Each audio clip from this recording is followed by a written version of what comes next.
Good morning बच्चों। Good morning. मैं हूं professor Hareram Sinha from university of Delhi. बच्चों, आज के इस लेक्चर में मैं आप लोगों के साथ जो हमने आपको मिनी टेस्ट दिया था economics of growth and development पे, आज हम उन्हीं क्वेश्चंस को यहाँ पे डिस्कस करने जा रहे हैं।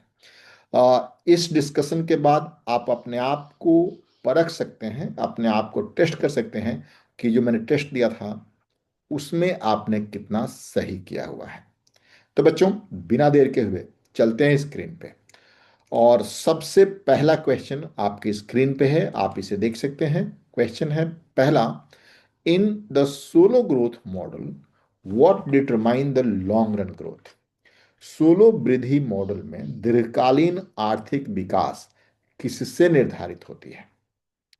Saving rate? नहीं, बिल्कुल नहीं, सेविंग रेट से नहीं होती है। Population growth? इससे भी नहीं होती है। Technological progress? Yes, answer is technological progress. यानी सोलो ग्रोथ मॉडल में लॉन्ग टर्म में जो ग्रोथ रेट निर्धारित होता है कितना होगा, 5% होगा, 10% होगा, 7% होगा, 8% होगा, 12% होगा, वो सब के सब टेक्नोलॉजिकल प्रोग्रेस पे डिपेंड करता है। आपको याद है, चाइना एंड इंडिया को ऑलमोस्ट सेम टाइम इंडिपेंडेंस मिला था। चाइना को इनफैक्ट 2 साल बाद ही मिला, 1949 में, जबकि इंडिया को 1947 में ही मिल गया था। लेकिन चाइना की इकोनॉमी आप देख सकते हैं ऑलमोस्ट 20 ट्रिलियन डॉलर है, और हम लोग 4 ट्रिलियन डॉलर पे अभी रुके हुए हैं। इसका एक ही रीजन है कि चाइना में टेक्नोलॉजिकल प्रोग्रेस बहुत ज्यादा हुआ है। चाइना ने रिसर्च एंड डेवलपमेंट पे बहुत ज्यादा खर्चा किया है। अपने ह्यूमन कैपिटल पे उन्होंने काफी खर्चा किया। एजुकेशन आज चाइना के जो यूनिवर्सिटीज हैं, वर्ल्ड के यूनिवर्सिटीज में रैंक करने लगी हैं। भारत की कौन सी यूनिवर्सिटी है जो टॉप 100 में आती है? नहीं आती है। तो लॉन्ग टर्म ग्रोथ के लिए technological progress solo growth model के अकॉर्डिंगली रिक्वायर्ड है। चलो बच्चों, अब नेक्स्ट क्वेश्चन देखते हैं। लेकिन नेक्स्ट क्वेश्चन जाने के पहले आपको एक संदेश देना है मुझे। यदि आप यूजीसी नेट जेआरएफ इकोनॉमिक्स जून 2026 की तैयारी कर रहे हैं तो आप मेरा उत्कर्ष बैच ज्वाइन कर सकते हैं। उत्कर्ष बैच में मैं आप लोगों को दे रहा हूं पूरे सिलेबस का video lecture, live lecture, PDF notes, practice के लिए question, mock test and the personal mentorship. यानी पूरा का पूरा ये पैकेज है आपके जेआरएफ को क्वालिफाई करने के लिए। चलो बच्चों, अब हम नेक्स्ट क्वेश्चन देखते हैं बच्चों। और हाँ, ज्वाइन करने के लिए आप मुझे इस नंबर पे 9910569227 पे आप मुझे कॉल कर सकते हैं। चलिए बच्चों, अब हम नेक्स्ट क्वेश्चन देखते हैं कि नेक्स्ट क्वेश्चन कौन सा है। क्वेश्चन नंबर 2 आपके स्क्रीन पे ये देखिए। Big push theory was given by, ये तो बड़ा इजी क्वेश्चन है। बिग पुश सिद्धांत किसने दिया? बिग पुश सिद्धांत किसने दिया बच्चों? लेविस ने? नहीं, रोडास्टिन रोडन ने दिया था बिग पुश थ्योरी। यानी इसके अनुसार कि यदि इकोनॉमी को विशियस सर्कल से बाहर निकालना है, मतलब विशियस सर्कल होता है कि इकोनॉमी स्टैग्नेंट हो गई है, हर साल एक सर्टेन अमाउंट प्रोड्यूस करना है, एक सर्टेन अमाउंट कंज्यूम करना है, और सर्टेन अमाउंट इन्वेस्ट करना है, और उस चक्र से विशियस सर्कल से इकोनॉमी बाहर निकलती ही नहीं है।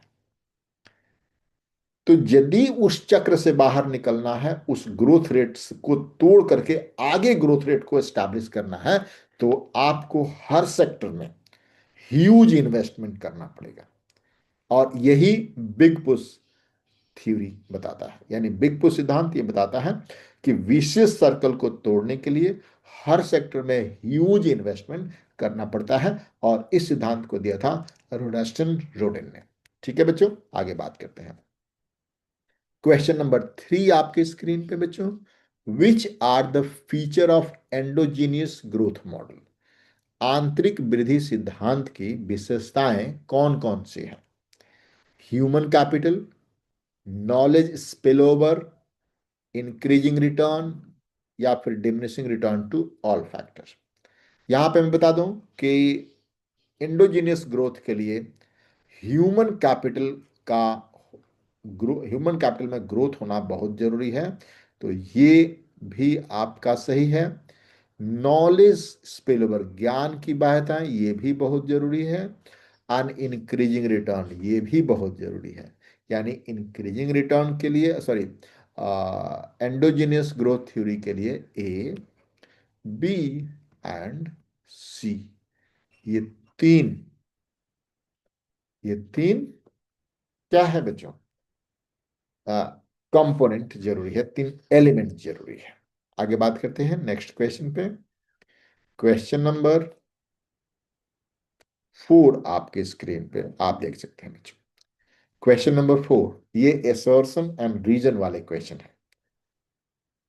असर्शन क्या है? Poverty trap occur due to low saving, अभी हमने पिछले बिग पुश वाले में डिस्कस किया था। Poverty trap occur due to low saving. Reason क्या है? Low income lead to low investment.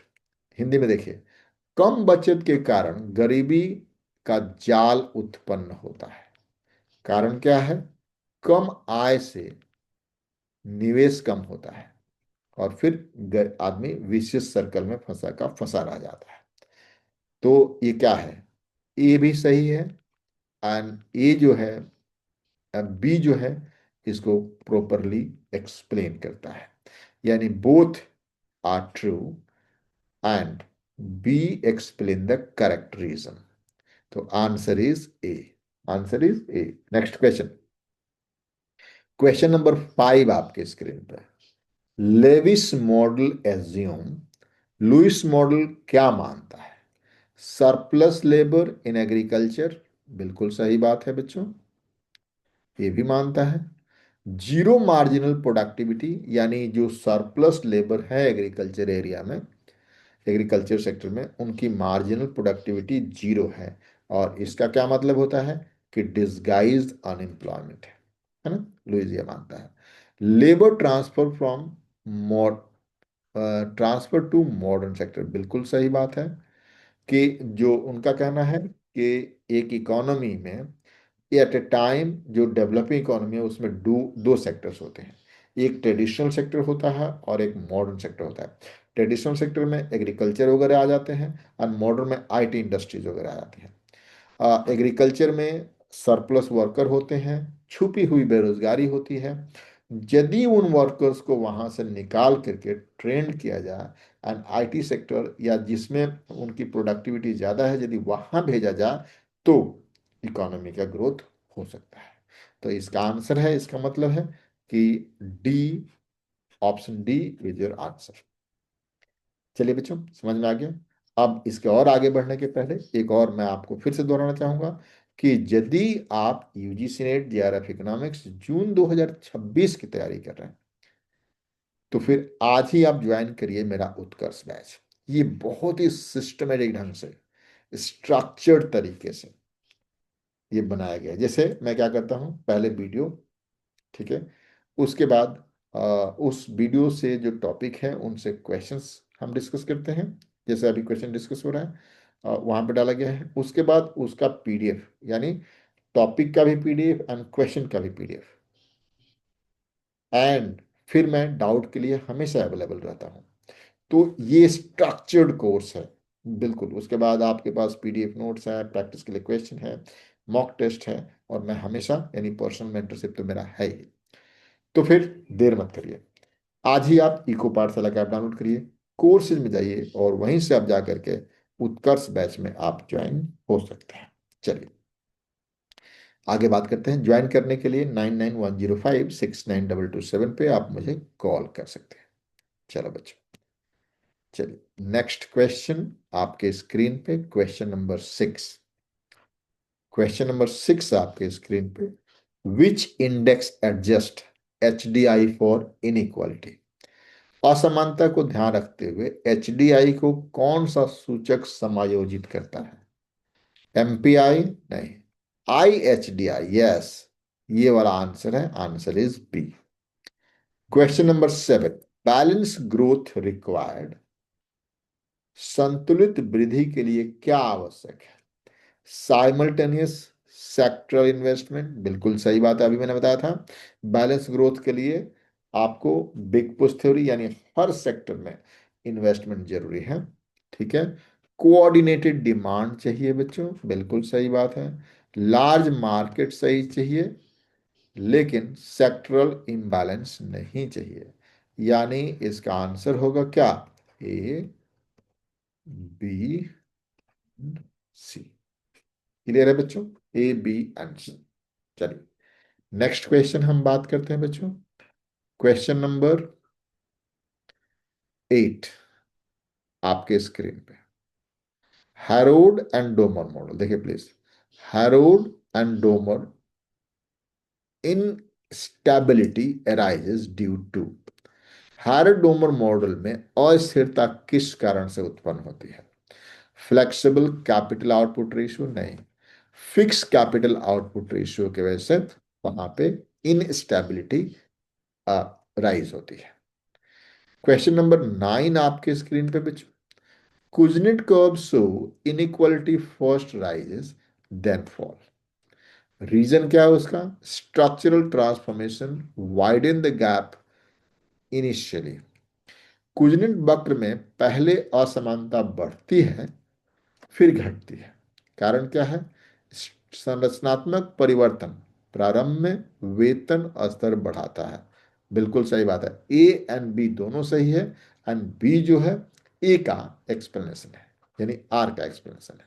तो answer is A. Question number 10 आपके स्क्रीन पे आप देखिए प्लीज। क्वेश्चन नंबर 10, ये तो बहुत इजी क्वेश्चन है। अनबैलेंस्ड ग्रोथ थ्योरी, ये सारे हमने आपको टेस्ट में दिया था, और काफी बच्चों ने ठीक भी किया लेकिन काफी ने गलती भी करी है। ठीक है। Unbalance growth theory, growth strategy was proposed by. असंतुलित वृद्धि रणनीति किसने दिया? हिर्समैन, नॉक्स, रोस्टो या फिर सेन? यस, हिर्समैन साहब ने। ये मेमोरी बेस्ड क्वेश्चन है। Question number 11, multidimensional poverty is measured by. Gini coefficient? नहीं। Headcount ratio? नहीं। Yes, it is MPI, multidimensional poverty index measure करता है इसका। ठीक है। नेक्स्ट क्वेश्चन, यहां पर फिर से बच्चों आप लोगों के स्क्रीन पे है उत्कर्ष बैच। यदि आप यूजीसी नेट जीआरएफ इकोनॉमिक्स जून 2026 की तैयारी कर रहे हैं तो आप ज्वाइन कर सकते हैं उत्कर्ष बैच। ये बहुत ही स्ट्रक्चरल कोर्स है बच्चों, बहुत ही स्ट्रक्चर्ड कोर्स है। चलिए आगे बात करते हैं। क्वेश्चन नंबर 11 आपके स्क्रीन पे। Determinant of economic growth include.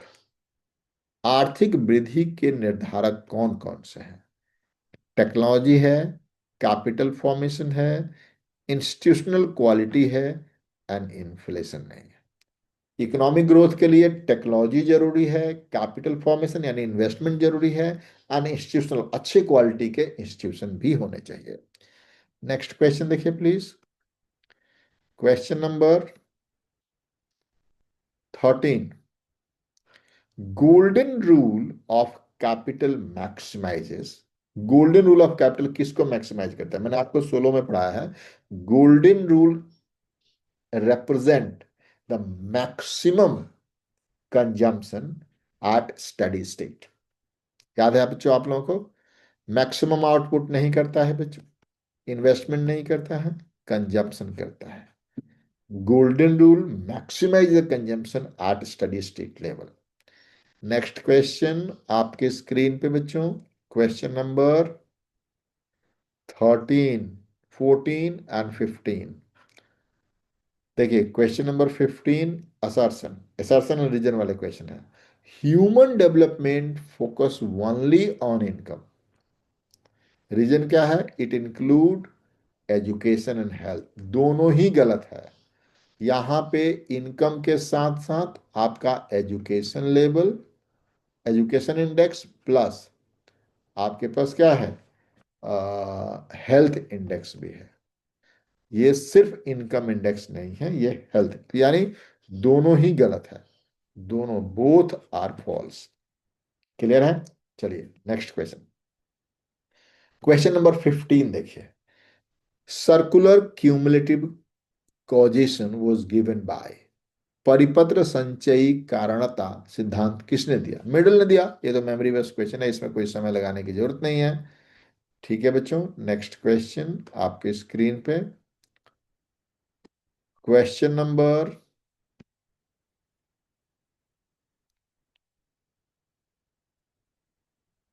16। Question number 16 आपके स्क्रीन पे। फाइनल स्टेज इन रोस्टो मॉडल। रोस्टो में फाइनल स्टेज क्या होता है? मास कंजम्पशन का। मास, ये 5 स्टेजेस होते हैं ना रोस्टो में, तो उसमें फाइनल स्टेज जो होता है वो मास कंजम्पशन का होता है। Feature of dual economy. Dual economy के फीचर क्या होते हैं? दो तरह के इकोनॉमी, एक ही इकोनॉमी में दो तरह के संस्थाएं होती हैं। एक ट्रेडिशनल सेक्टर और दूसरा मॉडर्न सेक्टर, है ना। द्वैध अर्थव्यवस्था की क्या विशेषताएं हैं? ट्रेडिशनल सेक्टर भी होता है, मॉडर्न सेक्टर भी होता है, लेबर माइग्रेशन भी होता है ट्रेडिशनल से मॉडर्न की तरफ, इक्वल प्रोडक्टिविटी नहीं होती है। तो यानी आंसर है इसका क्या बच्चों? ए, बी, सी। ठीक है, ये देखिए। नेक्स्ट क्वेश्चन आपके स्क्रीन पे बच्चों। Question number 19, 18 and 20। बहुत ही मतलब कंसेप्चुअल क्वेश्चंस हैं, आपको इस क्वेश्चंस को रट लेना चाहिए। Growth with environmental concern is called. पर्यावरण को ध्यान में रखकर होने वाली वृद्धि क्या कहलाती है? ऑब्वियसली सस्टेनेबल डेवलपमेंट, है ना। ये सस्टेनेबल डेवलपमेंट कहलाती है। क्वेश्चन नंबर 19, असर्शन देखिए। HDI uses geometric mean. बात सही है। रीजन क्या है? It reduces the substitutability. Yes, बिल्कुल सही बात है, इसका आंसर भी ए है। नेक्स्ट क्वेश्चन आपकी स्क्रीन पे बच्चों। Next question, question number 20। आप देख सकते हैं। Convergence hypothesis implies. हमने आपको कन्वर्जेंस पढ़ाया है बच्चों, absolute convergence and relative convergence पढ़ा था आप लोगों को। इसमें क्या होता है कि जिस इकोनॉमी में कैपिटल स्टॉक कम होता है उसका ग्रोथ ज्यादा होता है, क्योंकि मार्जिनल प्रोडक्टिविटी ऑफ कैपिटल ज्यादा होता है जब कैपिटल कम होता है। ठीक है, तो poor country grow at faster rate. तो बच्चों, आज के इस लेक्चर में इतना ही। बच्चों अच्छा लगा हो तो लाइक एंड सब्सक्राइब और बेल आइकन को दबाना मत भूलना बच्चों। थैंक यू बच्चों, थैंक यू।